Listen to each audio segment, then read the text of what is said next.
Alright, so hi gang, salam sejahtera and salam Ramadan kepada muslimin dan muslimat yang menyambut. So, dah lama gila aku tak buat video macam ni sebab sebelum ni aku banyak buat video pasal review One Piece ni chapter kan. So, kali ni jomlah kita buat video analisis sikit, sembang pasal apakah itu Awakening Luffy. Since minggu ni dah tak ada new chapter kan sebab One Piece on break. So it's a great time untuk aku nak post video random. I mean random tu maksudnya video selain daripada review punya chapter lah. So video ni basically akan jadi aku punya own analysis and also kita punya discussion lah tentang apakah Awakening Luffy sebenarnya kan. Sebab Luffy punya Awakening ni sangatlah confusing. So plan aku untuk video ni ialah first off kita akan sembang dulu lah pasal Awakening Devil Fruit punya user in general. Since Luffy punya Awakening ni sangatlah berbeza dengan Awakening user yang lain. Also lepas kita sembang pasal Awakening user in general, kita sembang sikit pasal Mythical Zoan and macam mana dia punya Awakening. In this case Luffy punya Awakening lah. Then kita masuk pula part pasal macam mana Luffy punya Awakening work. Apa ability sebenar dia? Adakah dia ada Toon Force seperti yang orang duk sembang? And then lastly kita masuk pasal teori sikit lah pasal future power-ups yang mungkin Luffy akan ada dengan dia punya own Gear 5 ni. So quite a lot of thing aku nak cover in one video. So hopefully video ni takkan jadi panjang sangat. Sebab aku tahu kalau video aku panjang sangat kan, tak ramai pun yang tengok sampai habis. So aku akan cuba make it as padat as possible lah. So tanpa melengahkan masa, jomlah kita masuk pada first part yang aku nak cakap tadi, which apakah itu Awakening in general. So, Awakening ni, dia actually first time di-explain secara detail ialah dalam chapter 785, in which time ni, Doflamingo dia sendiri yang cakap, Devil Fruit abilities have a whole other stage to them. It is called Awakening. Very rarely an ability will awaken and begin to affect things other than the user owns body. So, ini keyword dia lah. Basically, apa yang Doflamingo cakap ialah, Awakening ni merupakan satu stage yang lagi tinggi untuk Devil Fruit user, di mana bila Devil Fruit user tersebut berjaya reach this stage, dia boleh affect other things selain daripada diri dia sendiri. Dia boleh affect dia punya own surrounding and tukar dia punya surrounding into his own element. So Doflamingo right here mungkin referring kepada dia punya own Devil Fruit lah, and mungkin this is only apply for Paramecia. So apa yang Doflamingo maksudkan ialah, macam kita tengok Doflamingo dia ada ability untuk manipulate string. Dia boleh cipta tali ataupun string and dia boleh manipulate. Tapi bila dia dah awaken, dia dah start boleh tukarkan surrounding dia. Sebagai contoh dekat Dressrosa kita boleh nampak dia tukarkan bangunan, tanah apa semua jadi string. So this is the part yang dia cakap dia dah boleh mula affect dia punya surrounding, in which dia tukar dia punya surrounding kepada string. So affecting surrounding ni merupakan keyword lah untuk Paramecia punya Awakening. Kalau kita tengok contoh awaken user yang lain pula, kita tengok Katakuri. Katakuri pun actually ada konsep yang sama macam si Doflamingo, which is dia pun actually boleh tukar surrounding dia kepada mochi juga. Dia boleh tukar dia punya tanah, dia boleh tukar dinding di sekeliling jadi mochi. So itu Paramecia punya Awaken. Kalau kita tengok Paramecia user yang lain pula, contoh macam Kid.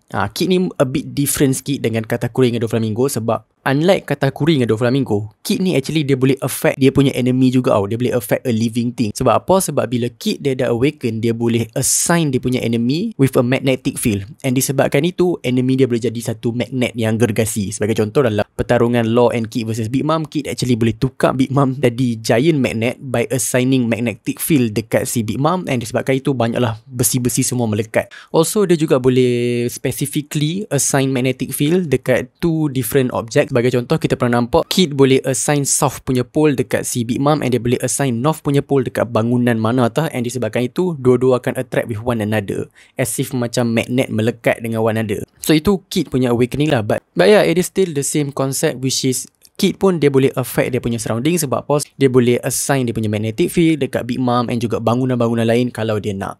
And same goes with Law pun sama juga sebenarnya. Sebab kita boleh nampak Law bila dia awaken, dia actually boleh salute dia punya room tu ataupun chrome dekat dia punya pedang. So I'm assuming yang mungkin Law ni sebenarnya dia boleh je salute dia punya chrome tu dekat benda lain, dekat dia punya surrounding juga. It just that mungkin benda tu jadi less effective lah kalau dia buat dekat benda lain. So sebab tu dia pilih untuk salute pedang dia dengan dia punya room. So benda tu pun sort of ada jugalah that concept di mana dia boleh affect dia punya surrounding. So benda yang aku sembang ni ialah Paramecia punya Awakening. Tapi untuk case Luffy ni, sebenarnya dia Zoan punya user. So supposedly Zoan dia tak sama macam Paramecia tau. Tapi Luffy bila dia awaken, dia ada ability yang lebih kurang sama macam Awaken punya Paramecia. Sebab apa? Sebab dia boleh tukarkan tanah jadi getah, dia boleh tukar everything else jadi getah. So ini yang perkara yang mengconfusekan ramai One Piece punya fandom. Sebab kalau Zoan punya Awaken, kita dah pernah nampak sebelum ni, in which dalam chapter 544, Crocodile sendiri pernah mention yang 4 jailer guard yang ada dekat Impel Down tu, mereka actually dah Awaken dia punya Devil Fruit. And Crocodile mention lah, bila mereka dah Awaken, mereka akan jadi lebih ganas, and at the same time mereka ada enhanced speed, stamina and strength. So this is Zoan punya Awaken yang kita pernah nampak lah before this. So since Luffy pun sebenarnya Zoan punya user, supposedly this is how it should be lah untuk si Luffy kan. But turns out dia ada ability macam Paramecia punya Awaken. So part yang pelik ni aku rasa it could be explained sebab Luffy sebenarnya mythical Zoan, bukan Zoan yang biasa. Sebab 4 jailer yang aku mention tadi tu, mereka actually standard Zoan punya user je. And kita tahu Zoan ni actually terbagi kepada 3 subkategori lagi, which is standard Zoan, ancient Zoan dan mythical Zoan. And mythical Zoan ni actually part yang paling pelik actually among all other Devil Fruit. Sebab mereka ni walaupun Zoan, tapi at the same time mereka ada ability macam Paramecia juga tau. Ini belum Awaken lagi lah, or at least kita assume mereka tak Awaken. Sebagai contoh, kita tengok Sengoku. Sengoku makan Devil Fruit, human fruit model Daibutsu, which dia boleh tukar diri dia kepada Giant Buddha. So the fact yang dia boleh tukar diri dia jadi Giant Buddha tu, itu memang normal attribute lah untuk all Zoan punya user, which dia boleh transform diri dia. Tapi on the other hand, dia juga ada satu extra ability which dia boleh tembak shockwave daripada tangan dia. Bukan tembak lah, dia boleh generate shockwave daripada tangan dia. So the ability untuk generate shockwave tu, itu dah macam Paramecia punya power tau. Same goes with Marco. Marco boleh tukar dia jadi burung Phoenix, which again that is the same thing macam mana all Zoan user used to be. Tapi at the same time, dia ada lagi satu extra ability di mana dia boleh heal dia punya own damage menggunakan api biru dia tu. So the fact yang dia boleh heal dia punya own damage, itu pun dah macam Paramecia. And to make it even more pelik dengan Marco ialah, at the same time, dia juga ada Logia punya property tau. Sebab bila dia dalam burung punya form tu, any non-haki punya attack actually akan tembus badan dia. Sebab apa? Sebab dia dibuat daripada api yang biru.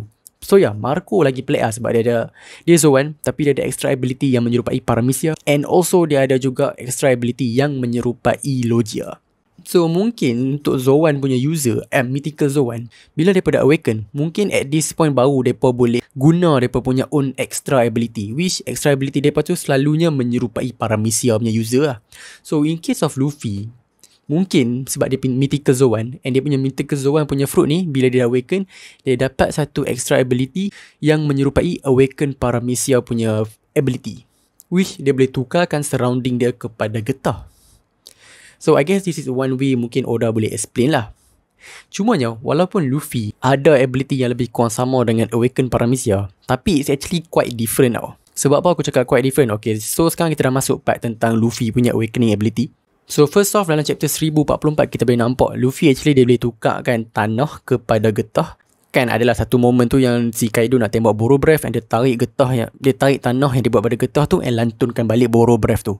So yeah, that is like a normal Awaken Paramecia punya user. And kita juga dapat tengok banyak kali lah Luffy berapa kali dah dia duduk melantun-lantun dekat tanah as if tanah tu diperbuat daripada trampolin. So it's a typical Paramecia punya Awaken. But then si Luffy ni pula, dia ada satu ability yang a bit pelik daripada Awaken Paramecia user yang kita pernah tengok sebelum ni, in which Luffy actually boleh tukar enemy dia kepada getah juga. Kita boleh nampak dalam chapter 1044, masa Luffy kena telan dengan Kaido tu, Luffy guna Gomu-Gomu no Fusen kan, dia jadi gemuk, and Kaido sendiri komen cakap, badan hang yang getah, bukan aku yang jadi getah.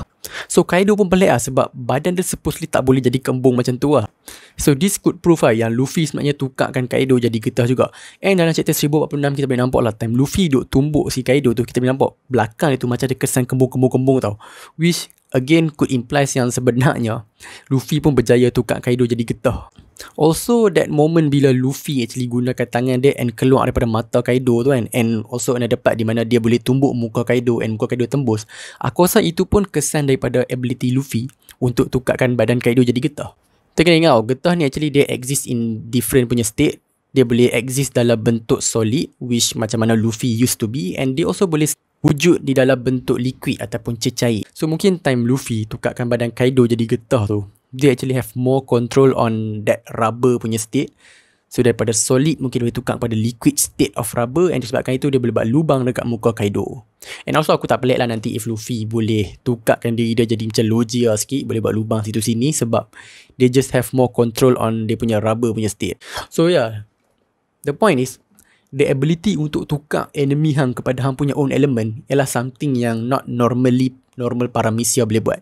Macam kita tengok si Doflamingo dengan Katakuri, depa ni tak boleh pun tukar Luffy jadi string ataupun mochi, sebab tak pernah sekali pun depa buat macam tu time Doflamingo dengan Katakuri fight dengan Luffy.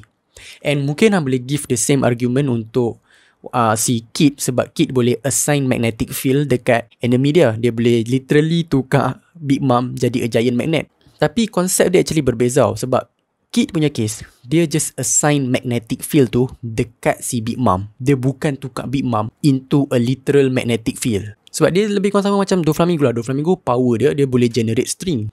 And daripada situ dia boleh manipulate lah string kan. Kid punya case ni pula, dia boleh generate magnetic field and dia boleh manipulate that magnetic field. So yeah, dia sebenarnya bukannya tukar Big Mom kepada magnetic field. Dia just assign magnetic field tu dekat area Big Mom. So it's different thing. So yeah, previously kita tak pernah nampak any awakened Paramecia user boleh tukar dia punya enemy into their element. But in Luffy punya case, dia boleh. So mungkin ini the specialty of Luffy punya Nika fruit, in which dia ada ability macam awaken Paramecia, but at the same time dia ada more freedom in terms of apa yang dia boleh tukar kepada getah tu. And mungkin this is the reason kenapa Oda suddenly nak tukar Devil Fruit Luffy daripada Gomu Gomu no Mi kepada Mythical Zoan, sebab mungkin dia tak nak follow standard rule of Paramecia punya awaken. Dia nak buat Luffy ni ada special sikit compare dengan Paramecia lain. So apa dia buat, dia tukar jadi Mythical Zoan. So in that way dia boleh explain lah macam mana tiba-tiba Luffy boleh affect enemy jadi getah tapi Paramecia biasa tak boleh. The simple answer sebab dia Mythical Zoan. Itu apa pendapat aku lah. Also, other than ability untuk tukarkan benda lain kepada getah, Luffy actually pernah tunjuk satu ability yang sangatlah pelik, which sebagai contoh dalam chapter 1044 kita boleh nampak Luffy actually melambung daripada Onigashima sampai kat tengah Onigashima tu, tiba-tiba dia berhenti and dia boleh lari tengah-tengah udara pergi dekat Onigashima balik. And also dalam chapter 1046 kita dapat juga satu scene yang sangat pelik di mana Luffy somehow dia macam boleh pegang kilat as if benda tu physical punya objek. And silap-silap kilat tu pun sebenarnya dia yang buat. So part yang mengarut ni actually ramailah orang buat teori yang kemungkinan Luffy sebenarnya ada Toon Force. Well, bagi aku ni pendapat aku aku tak rasa Luffy sebenarnya ada Toon Force pun. Luffy hanya sekadar menggunakan ability getah dia tu in a very creative way to the point where orang ingat dia menggunakan Toon Force. For those yang tak tahu Toon Force tu apa, Toon Force tu sebenarnya falls under category of reality manipulation punya ability lah. Reality manipulation ni basically satu ability untuk hang manipulasi reality. Sebagai contoh, secara realitinya mana boleh lari yang tengah udara macam Luffy lari tu. Tapi sebab dia boleh manipulasi reality, dia boleh buat benda tu sebagai benda yang reality, even though asalnya tak. Contoh reality manipulation dalam anime lain yang apa boleh tengok Zagreus lah dalam Black Clover, which dia ada word magic tu kan. Apa-apa yang dia cakap, semua benda jadi kan. Dia cakap, oh ada hujan pedang jatuh dari langit, tiba-tiba jadi. Itu memang straight up reality manipulation lah. So yeah, itu actually reality manipulation. And Toon Force ni pun dia falls under reality manipulation lah. Cumanya Toon Force ni orang referring kepada perkara-perkara mengarut yang berlaku dekat western punya kartun lah. Contoh macam Looney Tunes, Tom and Jerry. Kan banyak scene-scene yang si biji sama. Contoh jatuh daripada langit, tiba-tiba dia berhenti kat tengah langit, lepas tu dia berenang lah, dia berlari tengah-tengah udara, which something yang tak make sense, something yang melanggar hukum fizik. So orang panggil dia tu Toon Force. So bagi pendapat aku rasa orang start guna teori pasal Toon Force ni sebenarnya ada dua sebab lah. Satu, sebab Gear 5 Luffy ni memang obvious Oda mengambil inspirasi daripada western punya komik. Sebab nampak masa Luffy versus Kaido tu banyak gila benda-benda mengarut berlaku, and benda-benda mengarut tu banyak parallel dengan western punya komik. Dan second punya sebab ni aku rasa satu misconception lah, di mana dalam fans punya translation tu chapter 1044, ayat Gorosei cakap time dia pernah explain pasal Devil Fruit Luffy ni ialah, aku baca ayat dia, its user's body gain the property of rubber. In combat, they are supposedly only limited by their imagination. So, ayat in combat, they are supposedly only limited by their imagination ni membuatkan orang macam terfikir so adakah ini bermakna Luffy boleh buat apa-apa sahaja yang dia imagine? Sebab apa? Sebab si Gorosei cakap they are supposedly only limited by their imagination. Bukan orang lain, aku sendiri pun interpret it in that way juga masa aku review chapter 1044 Tapi bila hampa tengok official punya translation, actually ayat dia a bit berbeza. Maksud dia lebih kurang sama tapi actually quite different juga. In which aku baca ayat official translation, Gorosei actually cakap yang possessing a body with the property of rubber and fighting in whatever way he fancies. So Luffy, Gorosei actually tak menggunakan perkataan imagination is only his limit, but instead Gorosei cakap and fighting in whatever way he fancies. Basically means yang Luffy bila dia dah awaken, dia boleh fight dengan cara macam mana yang dia nak.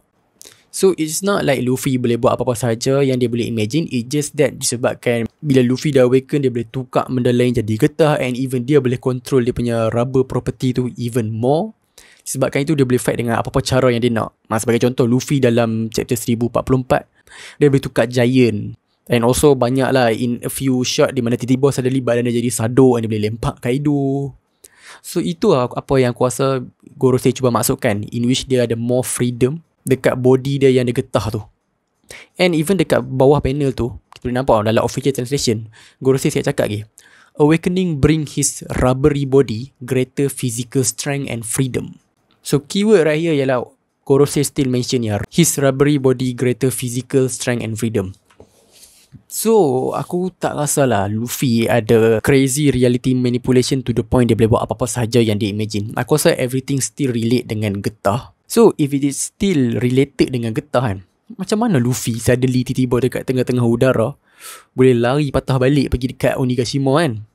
And even crazier, how can we explain Luffy suddenly boleh pegang kilat and lempak kilat, and perhaps silap-silap Luffy orang yang create that lightning. Macam mana orang nak explain dengan getah kan? So aku rasa ini Oda just nak being creative with Luffy punya fight lah. So ni again aku punya andaian, aku punya teori. So that moment bila Luffy lari dekat atas udara tu, aku rasa mungkin time tu Luffy dia tukarkan udara jadi getah. So disebabkan itu dia boleh berlari atas udara. Yang kita boleh nampak lah disebabkan itu ada api, sebab getah dengan getah produce friction, geseran, so ada api. Sort of ability ni lebih kurang sama macam Gentle dalam My Hero Academia, which dia boleh tukarkan udara kepada getah. Also part Luffy boleh generate kilat tu, electricity tu, my guess is that mungkin Luffy dia boleh tukar awan jadi getah. And kita tahu lah bila getah duk bergeser dengan awan nada, dia create static electricity, and disebabkan itu keluarlah kilat. I mean of course lah, kalau ikut logik dunia betul memang mustahil lah static electricity boleh produce that amount of lightning kan, but it's anime biology. And also bila kilat tu dah keluar, silap-silap Luffy mungkin boleh tukar kilat tu jadi getah, sebab tu dia boleh pegang as if benda tu macam something yang physical. I mean benda ni still lah punya teori kan, benda ni bukan canon ataupun benda yang betul lagi, but it could be one of the reasons, sebab aku still believe yang everything yang Luffy buat still related dengan getah. Plus if Oda suddenly buat Luffy punya ability ni boleh buat apa-apa saja, benda ni macam takes away Luffy punya creativity lah. What I mean is that sebelum ni kalau kita tengok Luffy punya fight, mostly Luffy ni dia being so creative with his own ability. Sebagai contoh, gear second tu sebenarnya dia take advantage of jantung dia yang diperbuat daripada getah. Kita tahu gear second tu dia membuatkan Luffy jadi laju, and the reason kenapa dia jadi laju ialah Luffy actually dia gunakan salur darah dan juga dia punya jantung yang buat daripada getah tu untuk membuatkan darah dia boleh flow dengan lebih laju. Sebab kalau kita ingat Luffy dulu masa dia nak guna gear second, dia actually macam kena duduk terkangkang sikit, and then kat kaki dia kita nampak macam ada kesan pumping tau. Itu actually Luffy pump dia punya darah tau. Dia pump salur darah dia supaya jantung dia boleh flow lagi banyak darah dekat throughout his whole body. So that is a creative way Luffy menggunakan dia punya own rubber punya body. Gear third pun actually it is still Luffy punya own creativity juga, di mana Luffy tukarkan tangan jadi gergasi sebab dia pump dia punya tulang. Gear 4 pun actually menggunakan creativity Luffy juga, di mana dia pump dia punya muscle and then crushkan menggunakan haki. So every time Luffy punya fight, there is always a creativity punya element, which Luffy creatively menggunakan dia punya rubber body in a way yang kita pun tak expect yang Luffy boleh buat macam tu. So pendapat aku kalau lah Luffy suddenly ada straight up reality manipulation, benda ni macam take away that creativity element lah apabila Luffy fight. I mean just imagine lah kalau Luffy buat kilat tu kan. First mungkin orang explain dekat Luffy boleh buat kilat ni sebab itu power dia. Dia boleh buat apa-apa saja yang dia imagine. Or second, orang explain yang Oh, sebenarnya Luffy boleh buat kilat tu sebab dia tukar awan tu jadi getah, and getah tu rub one another, produce static electricity, and the pump keluarlah kilat. I mean, that second explanation would be more interesting, and that sounds more like Luffy punya fight. Sebab apa? It sounds creative, and being creative in a fight tu memang satu perkara yang iconic tentang Luffy. So aku tak rasa Oda akan take away that element lah. So I believe yang everything yang Luffy have done so far, everything is still related dengan getah. And perhaps macam aku cakap tadi, yang Luffy mungkin tukarkan electricity tu kepada getah and pegang as if benda tu something yang physical. Benda tu pun taklah far-fetched sangat sebab I mean, come on lah, dia boleh tukar Kaido jadi getah and dia boleh tumbuk muka Kaido berlubang. So the fact yang dia boleh tukar kilat jadi getah pun aku rasa tak adalah sounds too ridiculous. Still bagi aku benda tu logik tu berlaku. And if betul lah Luffy boleh sentuh benda-benda yang sepatutnya tak boleh sentuh, yang macam kilat jadi getah juga, then benda ni pun still boleh open up a lot of new possibility. Like just imagine lepas ni mungkin dia boleh sentuh api juga, dia tukar api jadi getah, and mungkin dia boleh tukar bentuk buat jadi macam bola, lepas tu buat bola banyak, lepas tu tiba-tiba dia baling bola tu banyak dekat si Kaido, and mungkin bola tu macam lantun-lantun lah dekat udara, similar macam mana Luffy menggunakan Gomu-Gomu Black Mamba. But instead benda ni ialah serangan bola api yang banyak kan, lepas tu serang tu. I mean, that would be interesting. And if mungkin Luffy boleh buat kilat tu kan, dia tukar kilat tu kepada getah, so mungkin dia boleh tukar getah tu kepada whip kan, sebagai tali, lepas tu boleh libas-libas, or mungkin dia boleh tukar kepada pedang. So kita kena ingat getah ni pun bukannya semua lembek ada je getah yang keras. Getah yang undergo vulcanization punya proses semua jadi keras. Sebagai contoh tayar kereta keras kot. So dia mungkin boleh shape benda yang dia pegang tu in every shape yang dia nak . So I don't know lah, at this point aku just sembang-sembang teori-teori aku benda-benda yang aku fikir macam benda ni macam menarik. Also lah, another possibility, yang ni part yang aku cakap future power ups yang Luffy mungkin ada.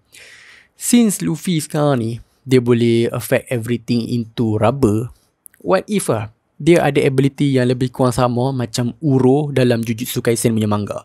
For those yang baca manga Jujutsu Kaisen mungkin hampa kenal lah watak Uro ni. Watak Uro ni actually quite baru juga dalam manga, in which dia ada satu curse teknik yang sangatlah complicated, di mana dia boleh tukarkan space ataupun ruang kepada something yang dia boleh sentuh. Basically bila dia sentuh space ataupun ruang tu, dia boleh bengkokkan ruang tersebut. Apa yang aku maksudkan ni? Aku bagi contoh dalam chapter 178, 179 aku tak ingat, Yuta actually fight dengan si Uro ni tau. And Yuta dia sebenarnya cuba nak tumbuk Uro, tapi disebabkan Uro ni dia sempat bengkokkan space keliling dia, ruang keliling dia ni, tangan Yuta yang nak pergi straight tu, tapi disebabkan ruang tu dah terbengkok ke sini, tangan Yuta jadi bengkok terbengkok tepi and tak kena si Uro tu. Siapa boleh faham kenapa OP-nya ability untuk bending space ni? Sebab Uro boleh tukar direction enemy dia. Sebagai contoh lah, ni ada point X dengan point Y. Point X nak pergi point Y ni sebenarnya straight. So bila sepatutnya kalau nak tumbuk, tangan pun pergi straight lah. Tapi sebabkan dia bengkokkan ruang tu, point X dengan Y tadi jadi macam ni, X ke Y macam ni. So mau tak mau, tangan dia tu walaupun nak pergi straight, tapi disebabkan ruang dekat sini dah bengkok ke sini, tangan dia akan ikut juga . So dalam Jujutsu Kaisen, benda ni membuatkan Uro salah satu watak yang sangatlah susah nak handle sebab dia ada defensif yang sangat kuat. As long as dia sempat bengkokkan ruang di sekeliling dia ataupun bending the space before enemy nak attack dia, then enemy dia takkan boleh sentuh dia. So what if Luffy pun actually boleh buat benda yang sama? Mana tahu dia tukar ruang dekat keliling dah jadi getah juga, which is dia manipulate dia punya space and bend space keliling dia. So mungkin ada satu moment, contoh kalau Kaido cuba nak speed blitz si Luffy kan, Kaido dah ready nak speed blitz, tiba-tiba Kaido dekat tepi instead of terus hit si Luffy. Sebab apa? Luffy actually bend space tu ke tepi. I mean, aku tak tahu lah, this is just a fun idea sebab aku suka gila dia watak Uro ni, sebab dia punya curse teknik tu memang sangatlah pecah kepala nak fahamkan at first. Tapi bila aku faham, aku macam bapak style gila kan. Lepas tu aku teringat pula, power dia ni dia macam boleh tukarkan space as if benda tu getah sebab dia boleh stretch and bend. So what if Luffy pun boleh buat agak? Aku terfikir lah macam, tapi aku tak tahu lah if Oda nak buat Luffy that overpowered. Tapi aku tak terkejut lah kalau Oda buat, sebab recent punya chapter pun dah banyak dah Oda defy aku punya expectation. So that would be interesting. Or even crazier, what if Luffy boleh tukarkan time, masa sekeliling dia jadi getah juga. Like just imagine lah, ada bom kan, tinggal lagi 10 saat, bom tu nak meletup lah. Lepas tu Luffy dia stretch masa yang ada dekat dengan bom tu, like time, and then suddenly daripada 10 saat jadi lambat gila. Tapi tak tahu lah, if that happen, that would be too overpowered lah. Benda ni aku just sembang saja-saja lah. Aku tak rasa akan berlaku lah yang Luffy boleh stretch masa tu. But who knows kan, suddenly dia boleh stretch masa keliling dia, and disebabkan itu dia jadi laju gila. Tak tahu lah. But yeah, itulah dia pendapat aku pasal awakening Luffy. So aku rasa kita akan found out more lah pasal the true nature of Luffy punya awakening before Kaido betul-betul dikalahkan. Sebab Kaido pun sekarang dia memang dah confused dengan apa yang berlaku dekat Luffy. Tapi aku rasa in next chapter, mungkin next few chapter, Kaido finally figure out lah apa yang Luffy sebenarnya buat And mungkin from there kita dapat more explanation lah macam mana Luffy tiba-tiba boleh pegang kilat bagai. Or mungkin kita takkan dapat explanation. Sebab ya banyak kali je Oda introduce ability pelik-pelik and then tak pernah explain. Sebagai contoh Luffy punya Red Hawk, Oda actually tak pernah explain pun kenapa Luffy boleh buat Red Hawk at the first place. I mean ramai lah orang akan cakap benda tu disebabkan geseran dengan haki apa semua kan. I mean yes, aku pun rasa that theory is true, tapi benda tu actually bukan canon tau. Benda tu hanya sekadar hit canon yang ramai orang ingat canon. Same goes with Sanji punya Diable Jambe lah. Oda tak pernah explain pun macam mana Sanji boleh menggunakan Diable Jambe exactly. Dia just cakap yang Sanji boleh buat Diable Jambe sebab his passion burns even hotter than his leg. Which obviously Oda saja jawab macam tu sebab dia tak nak bagi the real answer lah. So actually banyak je unexplained power dalam One Piece universe, which Oda mungkin akan save it for another arc baru dia nak explain. So mungkin part Luffy pegang lightning tu Oda takkan pernah explain lagi dalam arc ni. We don't know lah, but hopefully dia boleh explain sebab it becomes so confusing right now. So itulah dia pendapat aku pasal awakening Luffy. So thank you so much for those yang tengok video aku sampai part ni, sebab aku tahu video ni akan jadi panjang. Currently aku rakam ni around 38 minit, tapi aku banyak berhenti tadi. So mungkin lepas aku cut around 25 minit. Tak tahu lah, kita tengok hasil dia macam mana nanti kan. So thank you so much for those yang tengok video ni. Macam biasa, kalau hampa belum subscribe, silalah subscribe. And also kalau hampa ada member pasal yang layan One Piece kan, send lah video aku dekat dia bawah. Video ni penat aku buat. Banyak research aku buat. Tak ada lah, tak banyak research pun. But still it is an effort kan. So again thank you so much. Kalau hampa dah subscribe, bagus. Kalau tak subscribe, silalah subscribe. And kalau hampa suka video ni, silalah like. Dengan itu, aku pun ciao lu nakama sekalian.